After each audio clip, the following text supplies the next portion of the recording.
Karena Islam mengajarkan kita tentang kerapian.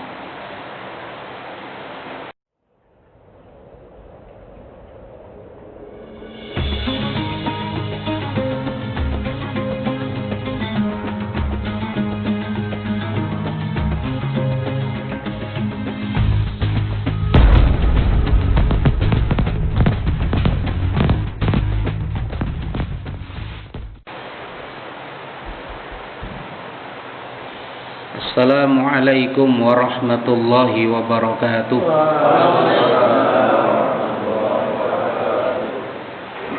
Ila hadratin Nabiyil Mustafa Muhammadin sallallahu alaihi wasallam wa ala alihi wa ashabihi wa azwajihi wa dzurriyyatihi, khususan ila Syekh Musanniful Kitab Al-Alamah Syekh Samsuddin Muhammad bin Qasim Al-Ghazi Asy-Syafi'i, khususan ila almarhum Kiai Haji Jauhari Zawawi, khususan ila almarhum Kiai Haji Muhammad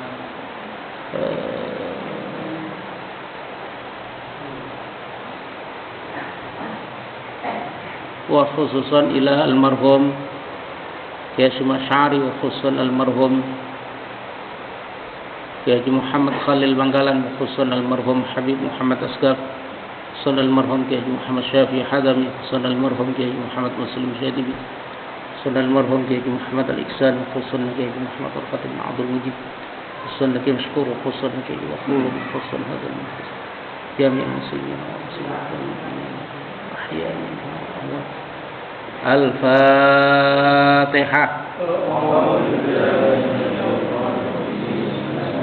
Bismillahirrahmanirrahim. Alhamdulillahi Rabbil Alamin, Ar-Rahmanir-Rahim, Maliki Yawmiddin, Iyyaka na'budu wa iyyaka nasta'in, Ihdinas siratal mustaqim, Siratal ladzina an'amta 'alaihim ghairil maghdubi 'alaihim waladdallin.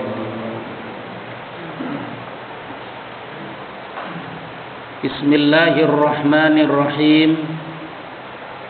Alhamdulillahi Rabbil Alamin, wassalatu wassalamu ala anbiya'i wal mursalin, Sayyidina wa habibina wa syafi'ina wa qurrati a'yunina Muhammadin wa ala alihi wa sahbihi ajma'in.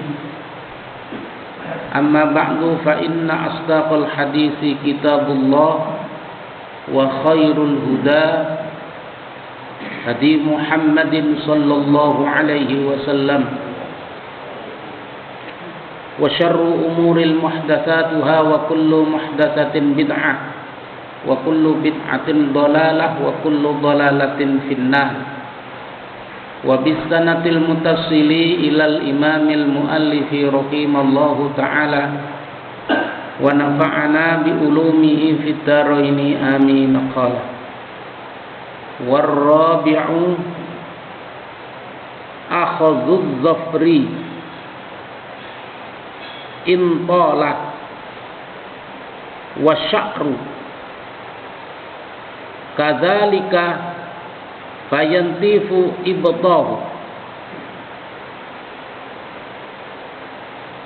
wa yaqussu syaribahu wa yahlaqu 'anatahu wa tayyibu bi ahsanin ma wajada minhu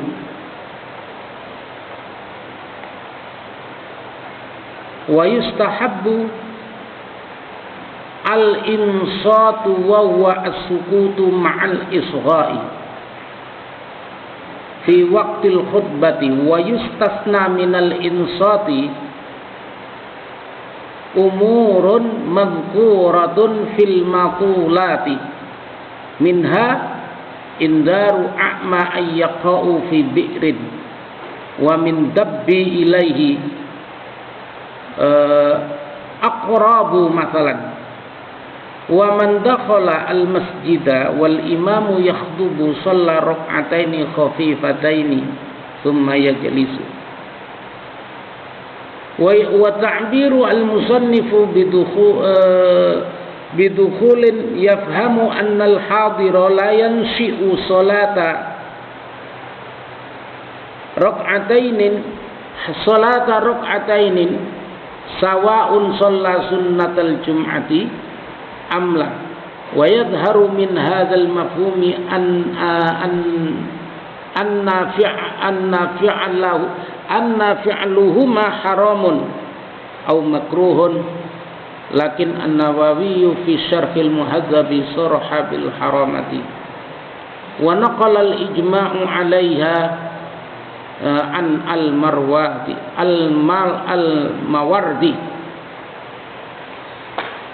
faslun wa salatul 'idaini wallahu a'lam. Warabi'u adapun yang keempat dari sunnah apa ini? Sunnah apa kemarin? Salat Jumat.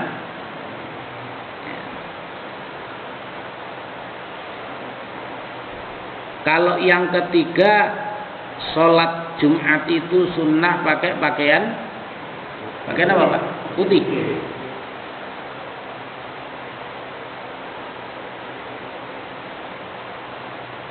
Karena yang paling utama itu pakaian putih itu pakaian yang utama.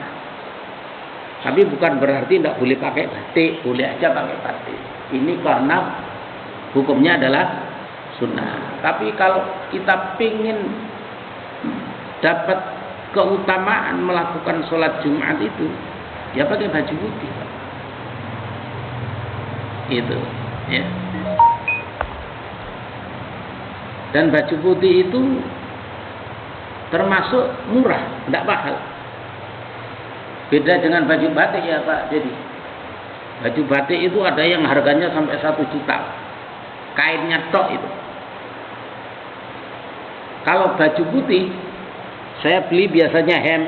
Saya biasanya kalau baju putih yang koko gini dikasih sama jamaah. Tapi kalau saya biasa beli biasanya yang ini, yang berkerak. Karena saya nggak nyaman kalau pakai baju yang sampai apa itu nekak begini, ya. Itu saya biasanya pakai baju yang berkerak. Itu murah, 80.000 sudah dapat ya Pak Dedi ya? Dapat ya 80.000 baju hem itu. Yang berkerah Pak ya? Yang berkerak. Takutnya nyindir nih. Yang berkerak. Enggak, bukan saya minta dibeliin baju, enggak. Biasanya kalau saya dikasih baju, yang pakai saya baju koko itu biasanya dikasih gitu loh Pak. Ya. Bukan, saya enggak perlu bajunya, mentahnya saja. Dapat Pak Dedi. Tapi biasanya kalau saya beli baju sendiri, itu yang baju-baju hem yang murah lah, termasuk murah yang kemarin saya pakai segala itu.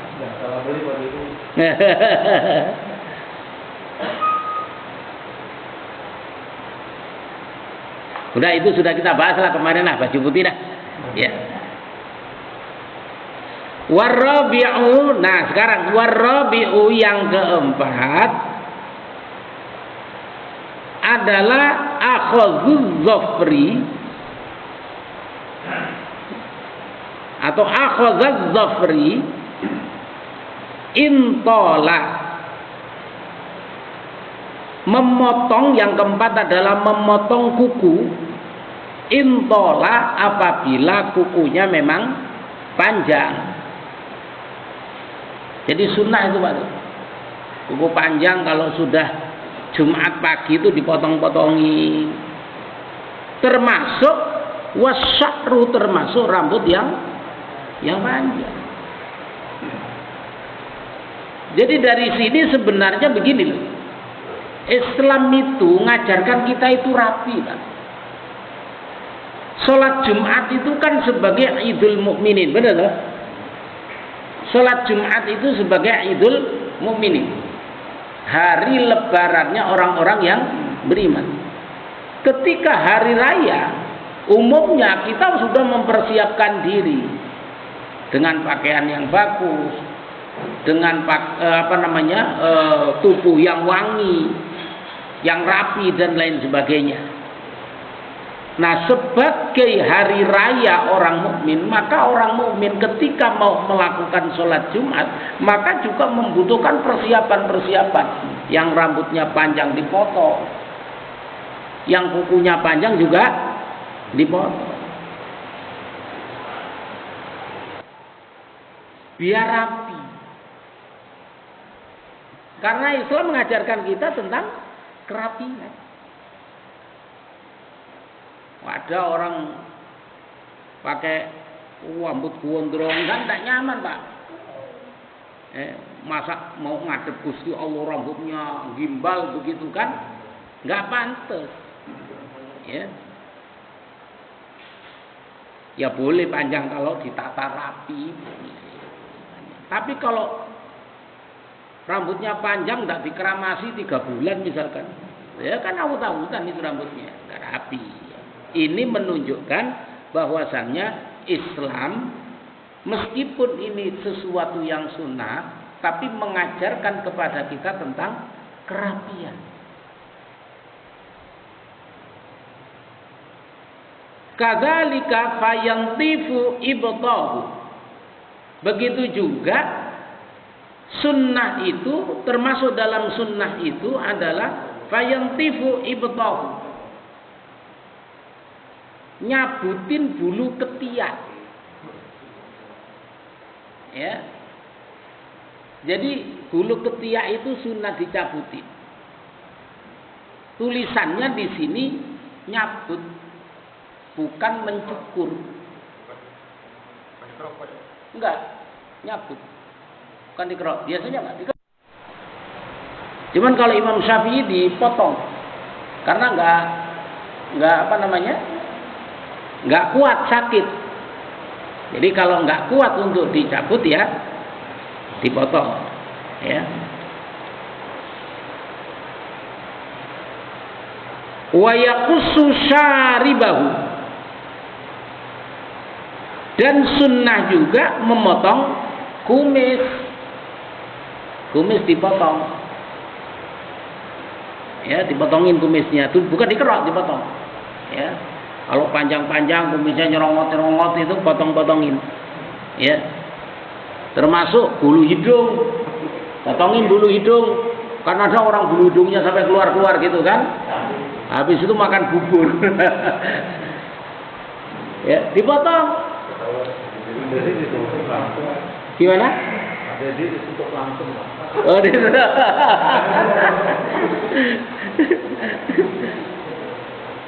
Jadi dipotongin, Pak, dipotongin biar rapi. Wa yahlaqu anatahu. Kemudian sunnah berikutnya adalah dalam urusan rambut ya, ini dalam urusan rambut. Memotong bulu di bawah pusar. Jadi anatahu itu ada bulu di bawah pusar. Memotong itu apa ya? Motong. Motong. Kalau gini. Sebenarnya kalau orang laki-laki itu sunnahnya dipotong bulunya. Kalau orang perempuan sunnahnya dicabut. Ya urusan sakit, urusan belakang. Saya kan ini sunnahnya, ya kan? Jadi kalau laki-laki sunnahnya dipotong. Kalau perempuan sunnahnya dicabut. Jadi kalau mau meraktekin ntar pulang ngaji ngomong ke ibu-ibu, coba cabutin itu. Nah itu misalkan seperti itu. Loh kelenger.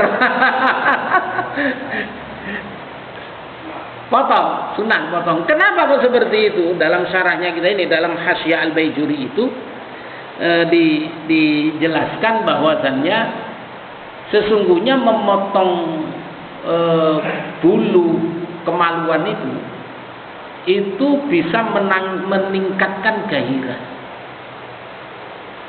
ya, meningkatkan gairah. Sementara mencabut bulu kemaluan itu menurunkan syahwat gairah. Kenapa kok orang perempuan itu dicabut? Alasannya orang perempuan itu gairahnya, syahwatnya itu lebih tinggi daripada orang laki. Ini mohon maaf saya ngomong vulgar ya kan, tapi saya melihat dalam sudut pandang ilmu fikih. Jadi orang perempuan itu syahwatnya lebih tinggi. Maka dari itu ketika dicabut bulu kemaluannya itu syahwatnya jadi turun.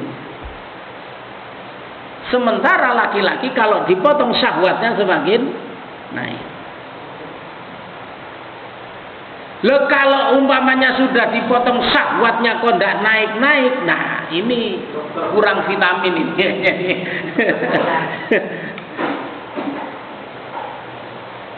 Jadi begitu ya.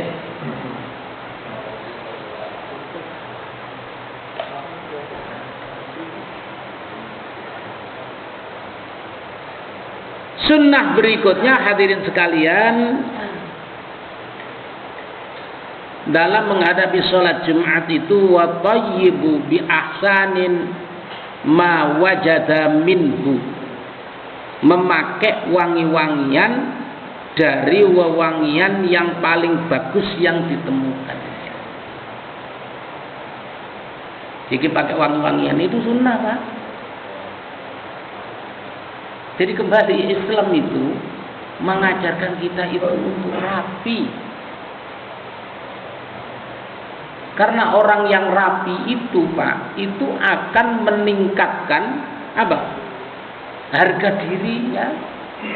Coba Bapak kalau lihat ada orang pakai jas, pakai dasi, kelihatan nggak kalau nggak punya duit? Kelihatan nggak Pak? Nggak kelihatan. Padahal kadang-kadang orang yang pakai jas, pakai dasi, rokoknya juga sama, eceran juga. Nunggu tahlilan Pak. Nunggu tahlilan. Tapi kalau ada orang hanya pakai kaos oblong, robek-robek, kayak sendal jepit, itu tidak direken apa bahasa Indonesia tidak direken itu? Enggak dianggap sama orang Pak. Ini saya cuma mau cerita sedikit. Suatu saat dulu, saya itu mau beli mobil. Saya mau beli mobil. Jadi ceritanya itu jemput anak saya yang sekarang mondok itu, masih TK ketika itu. Habis itu pulang saya ke showroom. Setelah saya ke showroom, saya pakai kaos oblong. Pak, robek kaos oblong saya itu robek. Pakai sendal jepit. Nah, sama istri saya. Itu begitu saya keliling di showroom itu nggak ada yang nawarin mobil sama saya. Bener nggak ada yang nawarin mobil. Saya muter ya dicuekin aja. Padahal saya mau beli mobil itu. Nah setelah ada kurang lebih 1 jam lah muter saya lihat. Kemudian ada orang nanya, Pak mau beli mobil? Iya. Loh kok tidak ngomong dari tadi?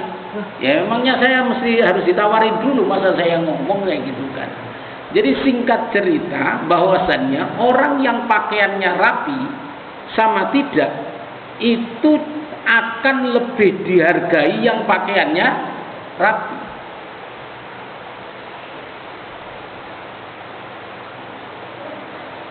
Ada lagi saya punya pengalaman. Suatu saat saya mau ceramah ke daerah Banten sana, ke daerah Pandeglang. Karena supir saya sakit, otomatis mobil saya bawa sendiri Pak. Saya ditemenin jamaah. Nah saya itu kan jarang-jarang sekali Pak, meskipun ceramah pakai sorban, apalagi pakai udeng-udeng itu, hampir nggak pernah. Ya saya begini ini, kadang-kadang malah pakai kopiah hitam. Berangkat, nah ada 2 jamaah yang ikut, yang satu di samping saya, yang satu ada di belakang. Nah kebetulan yang di belakang ini pakai kopiah putih, pakai jubah putih, jenggotnya panjang. Jenggotnya panjang. Begitu sampai di lokasi, nah ini yang dibukain kan mobil tengah otomatis. Melihat ada orang pakai jubah, Jenggotnya panjang, kopiah putih, ini yang diarak duluan.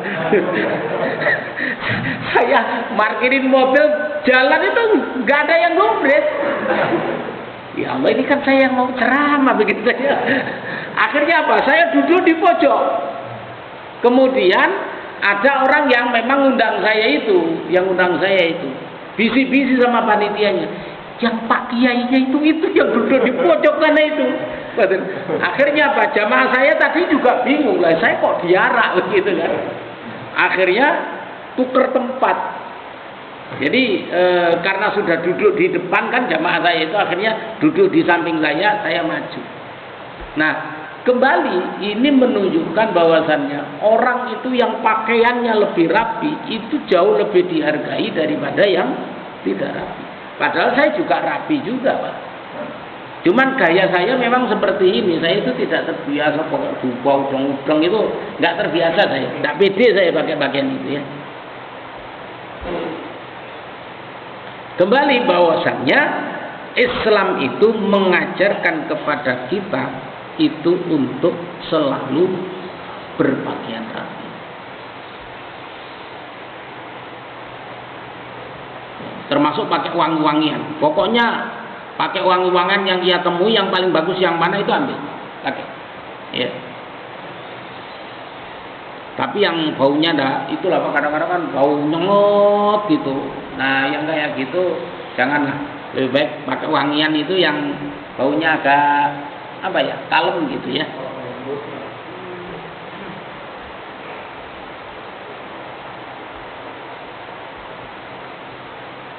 Wa yustahabbu, dan disunnahkan al-insatu, untuk diam. Wa huwa as-sukutu ma'al iswa'i. Yang dimaksud dengan al-insat itu adalah as-sukutu ma'al iswa'i, yaitu diam dan memperhatikan. Karena orang diam belum tentu memperhatikan. Ya, fi waqtil khutbati, di dalam waktu khutbah. Jadi ketika khatib sudah khutbah, diam, dengarkan. Masih ada loh Pak, saya lihat ada orang yang ketika khutbah Jumat itu dimulai, dia malah zikir. Makruh hukumnya seperti itu. Dengarkan. Wah, yang khutbah tidak asik, ya dengarkan saja. Kalau kemudian khotib khutbahnya ke sana kemari yang tidak masuk seharusnya ke dalam materi-materi takwa, ya ambil materi takwanya lagi. Artinya mendengarkan apa yang disampaikan oleh khotib itu merupakan kesunahan.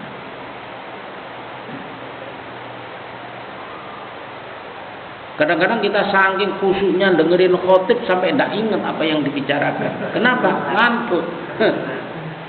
Karena kenikmatan yang paling dirasakan oleh orang yang melakukan sholat Jumat itu adalah ketika sudah duduk di masjid. Rasa sejuknya itu luar biasa. Apalagi kalau pakai AC kan, karena kan banyak masjid yang pakai AC. Ini jangan sampai ini saking khusyuknya sampai tidak dengar apa yang disampaikan oleh khatib, ya.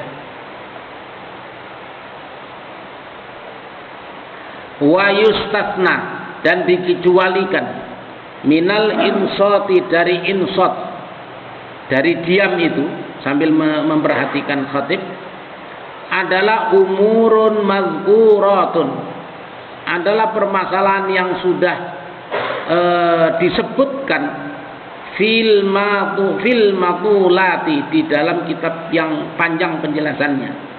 Minha, diantaranya indaru a'ma ayyaqa'u fi bi'rin,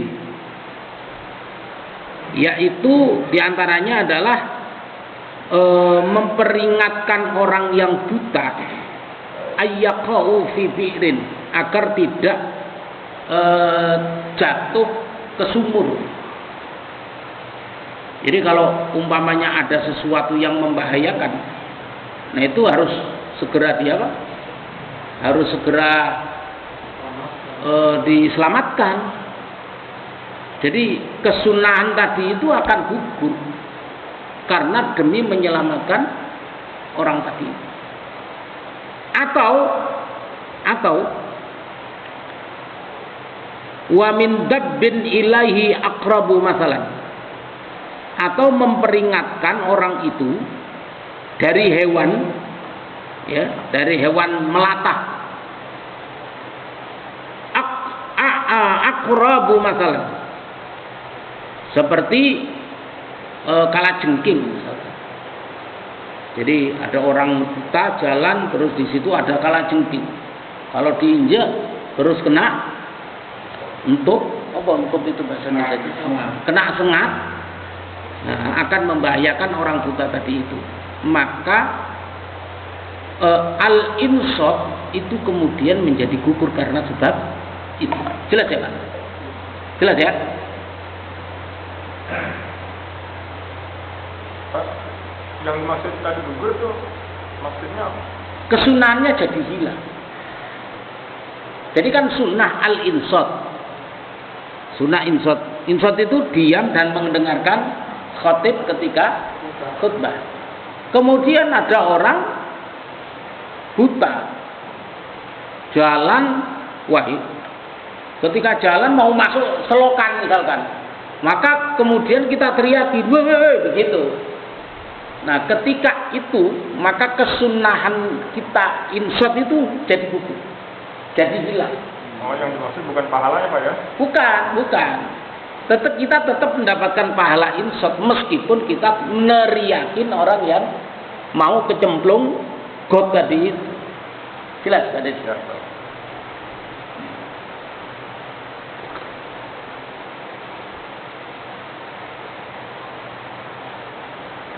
Waman dakhala, maka barang siapa orang yang masuk al-masjidah, ke masjid, wal imamu, dan sementara imam yaktubu, sedang berkhutbah, sholat, maka sholatlah orang itu rakaataini dengan 2 rakaat khafifataini dengan seringan-ringannya.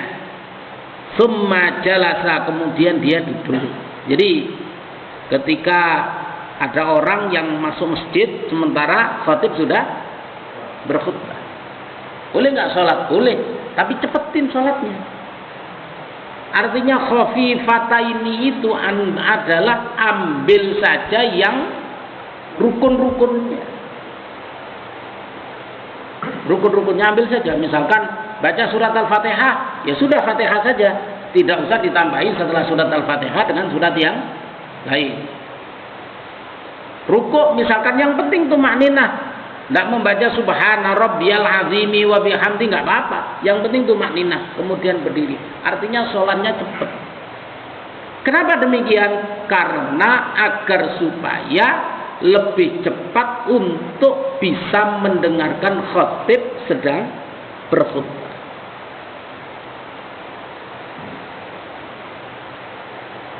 Nah, setelah selesai, summa yajlisu, kemudian duduk.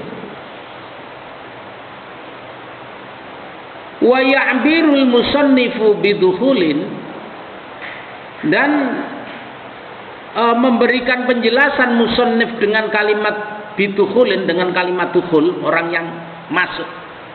Jadi maksudnya pengarang kitab itu menyebutkan barang siapa orang yang masuk. Maksudnya adalah yafhamu annal hadira, memberikan pemahaman bahwasannya orang yang hadir di masjid itu la yansi'u sholatan rakaataini, la yansi'u sholatun rakaataini, maka sebenarnya tidak mengharuskan melakukan sholat 2 rakaat. Sebenarnya tidak harus. Jadi kalau sudah khatib naik mimbar itu kemudian tidak harus melakukan sholat 2 rakaat. Jadi kita baru datang nih, khatib sudah khutbah. Sebenarnya tidak ada keharusan untuk melakukan sholat 2 rakaat. Gitu.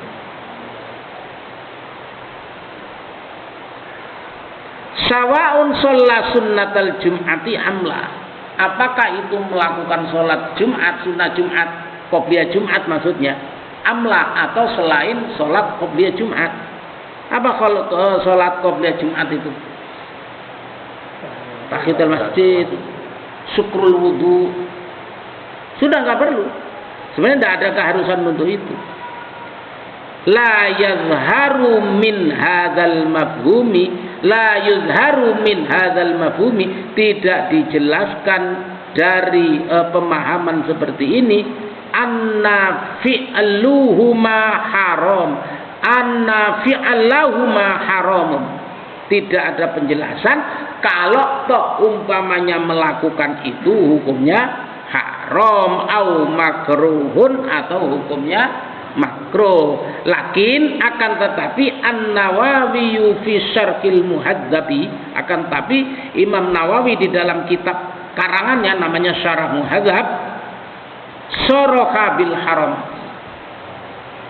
itu menguatkan pendapat An-Nawawi bahwasannya itu hukumnya haram.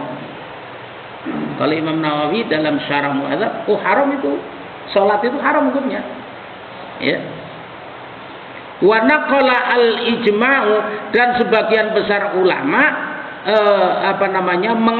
menukil alaiha terhadap haramnya tadi, keharamannya salat tadi itu anil Mawardi, dari Imam Al-Mawardi. Jadi ada dua pendapat dalam kitab ini tentang sholat qobliyah Jumat maupun selainnya, yang ketika orang itu datang ke masjid kemudian melakukan sholat 2 rakaat akadatun, wallahu a'lam. Silakan yang mau bertanya. Ya. Waalaikumsalam.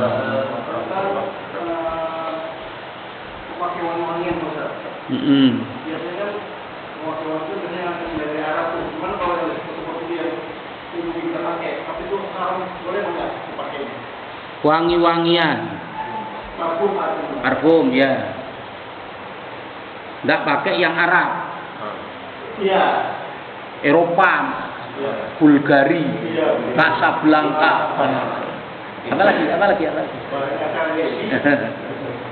Gatsby, boleh. Yang penting wangi. Wangi menurut kita dan wangi menurut orang lain. Jangan sampai wangi menurut kita tapi enak buat orang lain. Minyak nyong-nyong ya kan?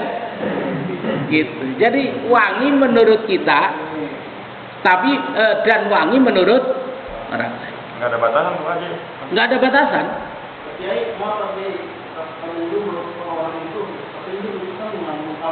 Ya. Alkohol yang ada di minyak wangi itu hukumnya ma'fu, dimaafkan karena sedikit.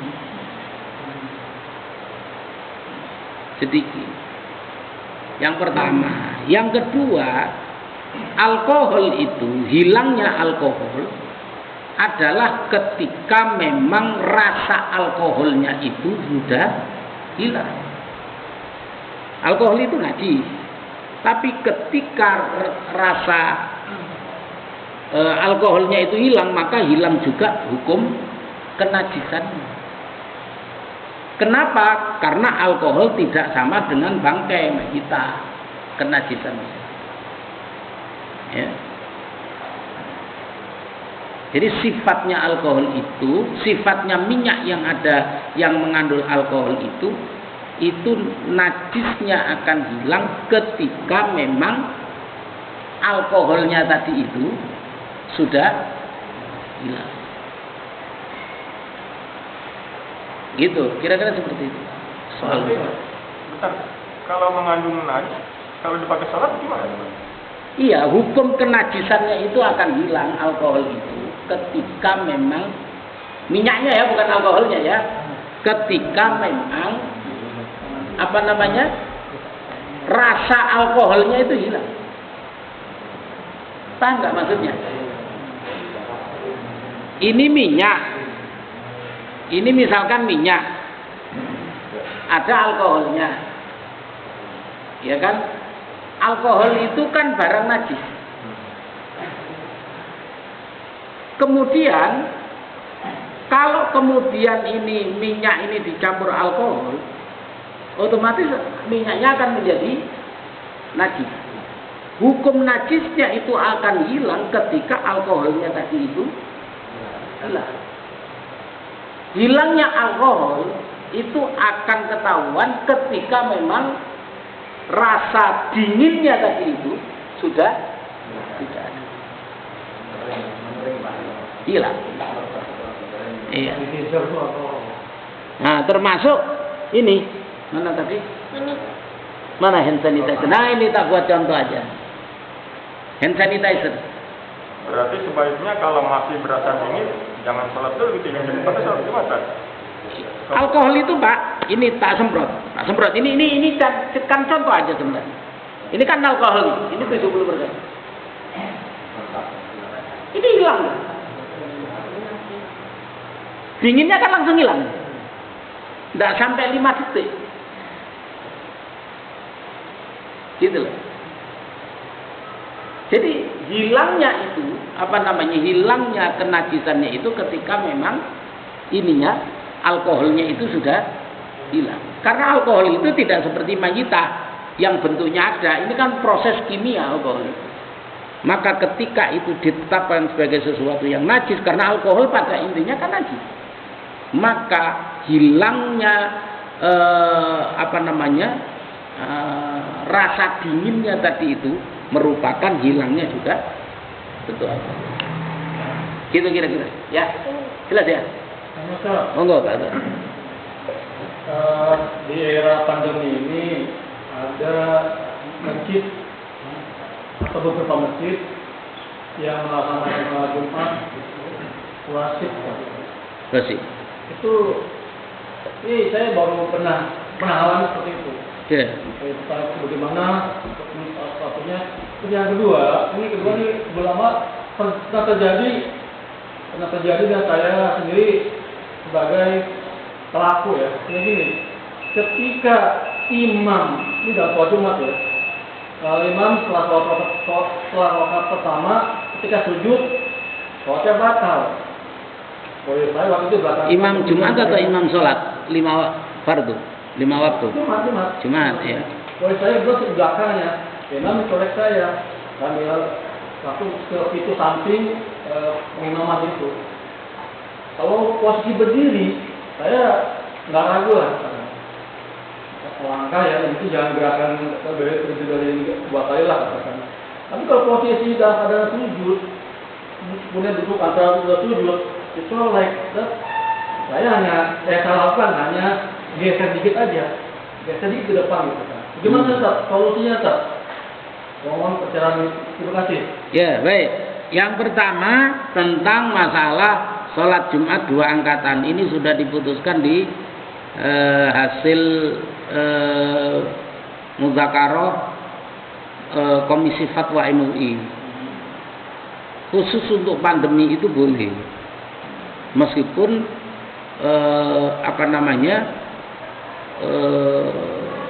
kalau tidak dalam kondisi seperti itu nggak sah. Yang dihukumi tetap sholat yang pertama.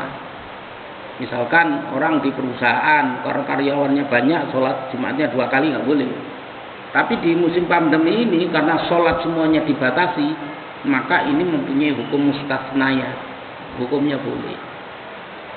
Ma'fu, dimaafkan seperti itu. Itu yang pertama. Yang kedua, ini sudah diputuskan di Komisi Fatwa. Nah, yang kedua adalah bagaimana kalau ada imam yang batal ketika dia duduk di antara 2 sujud atau sedang sujud. Bagaimana kemudian batal imam itu menggantikan? Sebenarnya batal imam itu tidak harus maju. ketika batal imam itu ada di belakang imam. Dia cukup maju sedikit saja yang menandakan bahwasanya telapak kaki batal imam tadi itu lebih maju daripada makmum yang di sebelahnya, maka posisinya sudah termasuk dalam posisi imam. Hanya itu saja. Tapi bagaimana kalau umpamanya ternyata batal imamnya ada di shaf yang kedua, kan terlalu jauh. Kalau dia melangkah sampai 3 kali batal, gitu. Bagaimana? Apakah melangkah itu untuk badali imam itu termasuk 1 kali atau 3 kali? Kalau beberapa kali kan gerakan itu dihitung 3 kalau tidak berturut-turut, Pak. Jadi misalkan orang melangkah 1, berhenti, diem, 1 dihitungnya, terus maju lagi, 2, berhenti. Tapi kalau dia 1, 2, 3, 4 dihitung 1. Dihitung 1. Jadi kalau dia melangkah tanpa berhenti, melangkahnya tanpa berhenti, maka itu dihitung 1. Yang dihitung 2 itu kalau 1 berhenti, 2 berhenti, dihitung 2 itu, 3 dihitung. Ya, nyicil. Tapi kalau 1, 2, 3 ini dihitung 1. Sama dengan orang yang garuk-garuk. Tak lewat sedikit apa-apa ya ini udah. Sama dengan orang yang garuk-garuk. Kalau garuk-garuk 1 kan gatal nih. Ini dihitung 1 nih. Tapi kalau ini dihitung 1. Paham maksudnya? Atau kadang-kadang begini kan. Ini 1 ini. Tapi kalau gini berhenti, hitung 3. Jelas? Jelas ya? Ada lagi? Tadi menyambung pertanyaan Pak Adha. Tadi bicaranya kan yang ditanyakan posisinya sedang sujud. Ya. Kalau yang shaf kedua, mungkin kalau dalam posisi berdiri bisa. Berarti otomatis diusahakan yang depan, Pak ya? Iya, maka dari itu kan kaifiat atau tata cara sholat berjamaah itu, badal imam itu harus ada yang di belakang imam. Sehingga ini tidak menyulitkan bagi imam untuk menggantikan si imam tadi itu ketika sewaktu-waktu dalam sholat si imam batal, mendadak batal. Gitu. Berarti solusinya seadanya yang di depan gitu, Pak ya? Kenapa? Kalau dalam posisi sujud itu seadanya yang di depan, gimana? Kalau umpamanya imam tahu yang shaf yang kedua itu yang paling alim, yang paling cepat lah jadi imam, maka yang shaf yang kedua itu yang harus badali. Bangun, langsung. Maka dia harus bangun, kemudian maju pada posisi imam. Iya, pada posisi boleh nggak boleh, karena lo kan Pak melangkahnya jauh. Iya, itu tetap dihitung 1 kali melangkah itu, dan langsung kembali sujud.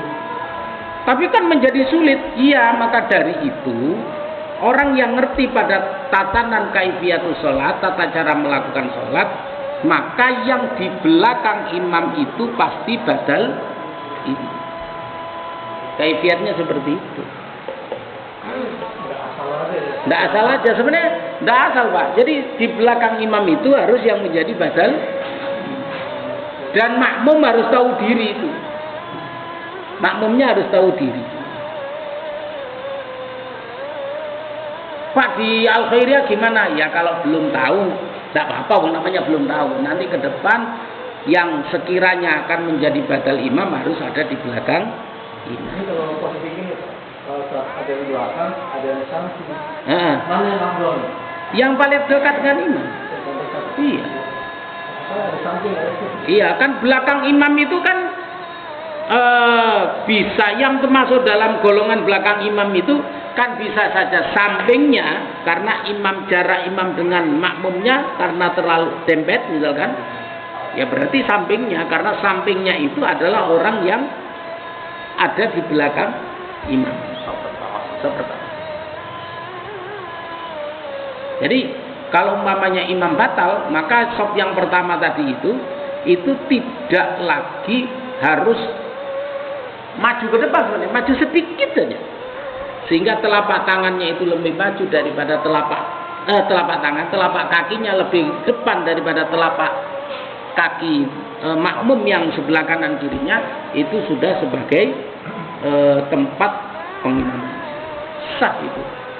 Ya. Cukup. Yang lain ada lagi? Ada lagi? Ya, boleh.